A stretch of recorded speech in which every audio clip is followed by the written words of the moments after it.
bolehkah Tan Sri ceritakan mengenai latar belakang diri dan keluarga Tan Sri? Okay. Yang pertamanya, saya mengucapkan ribuan terima kasih kepada pihak TLM dan juga kerjasama dengan AKAD untuk membuat temu ramah ini, yang mana saya rasakanlah menjadi satu rekod yang amat baik lah. Tentang latar belakang saya datang daripada keluarga seramai 8 orang sebenarnya. Tapi yang hidup hanya 6, 2 dah mati masa kecil, 3 laki-laki dan 3 perempuan, dan saya yang sulung. Berasal daripada Alustar, dan bapa saya dan juga mak saya dah meninggal dah sekarang. Saya mendapat didikan awal di sekolah Melayu, iaitu sekolah kebangsaan Kanchun, seterusnya sekolah kebangsaan Sungai Kok Bau, dan terus masuk dalam dulunya dipanggil Special Malay Class, iaitu pada darjah 4. Jadi maknanya saya lambat sekolah setahun lah. Darjah 4 kita buat dua kali. Special Malay Class 1 dengan darjah 4 itu sama kan. Dan seterusnya saya masuki sekolah menengah di Sultan Abdul Hamid College selama 3 tahun. Dan seterusnya saya dapat masuk ke Maktab Tentera Raja dalam tingkatan 4 dan juga 5. Dan seterusnya saya di situ saya masuki Tentera Laut lah pada tahun 1970.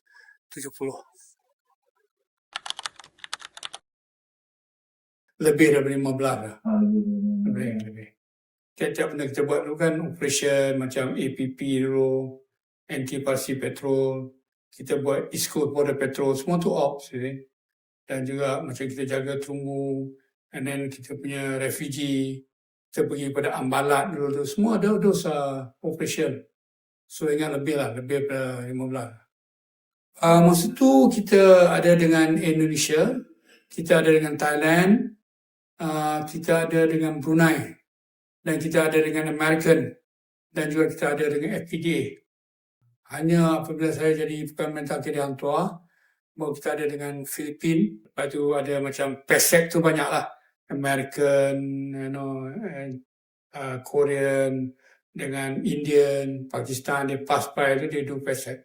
Tapi operasi yang mana yang structured lah, mana kata ada jadual tu, masa ada 5 lah, dengan 5 buah negara. 6 lah termasuk dengan FPDA. Ada 2 perkara dalam tiap-tiap hubungan ni. Yang pertamanya, kita apa sebenarnya hubungan ni akan menjalinkan untuk nak menentukan apa.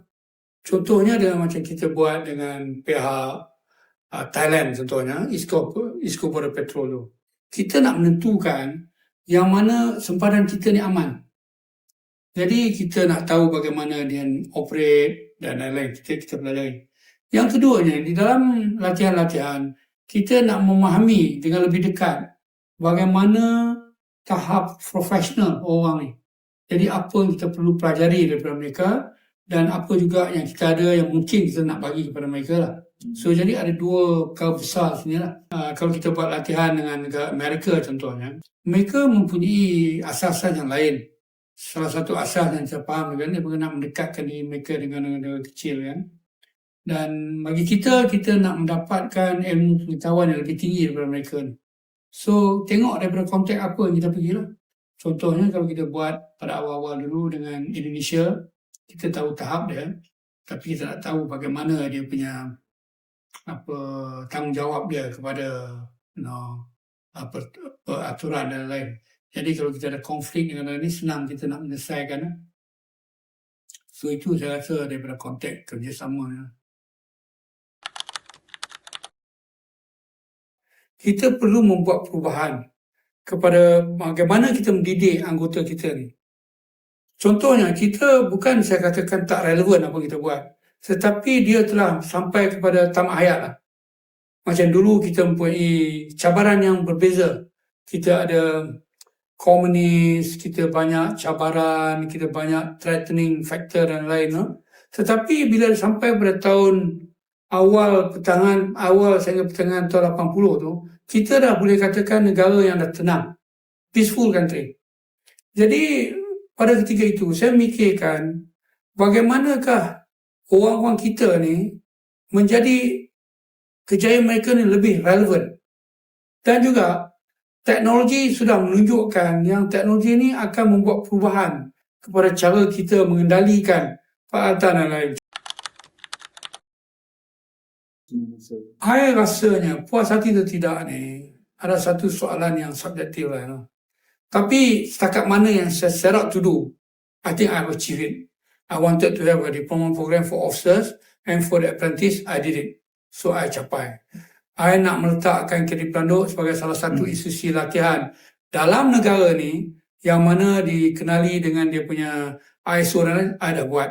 We went as far as masuk pertandingan at national level dan lain.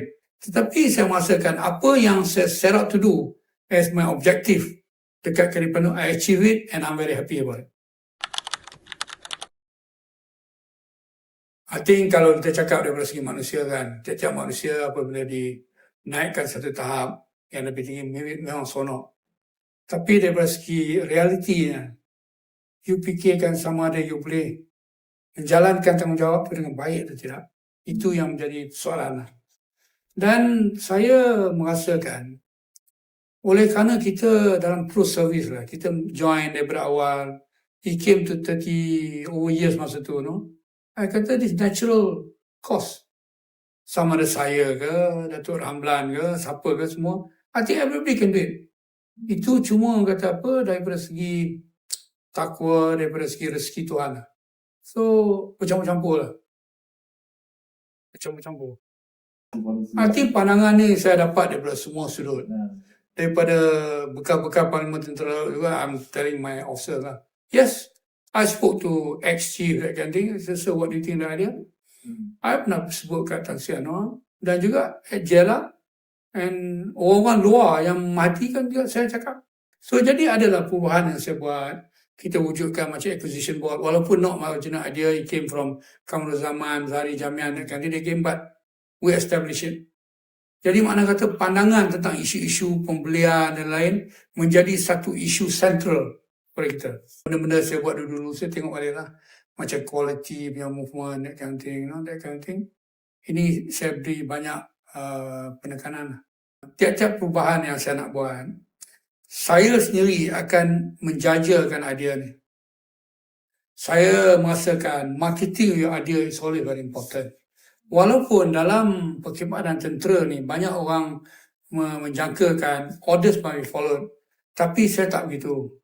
Orders must be given. People must understand what their orders will bring what benefit to. Apa juga keputusan yang buat sama kawan-kawan kita berdua ni, kalau you rasakan perubahan tu akan mendatangkan banyak channel, you must communicate.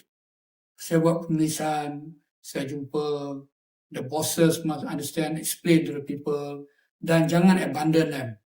Maknanya kata you keluar tempat tu, you duduk dalam tu sekali dia.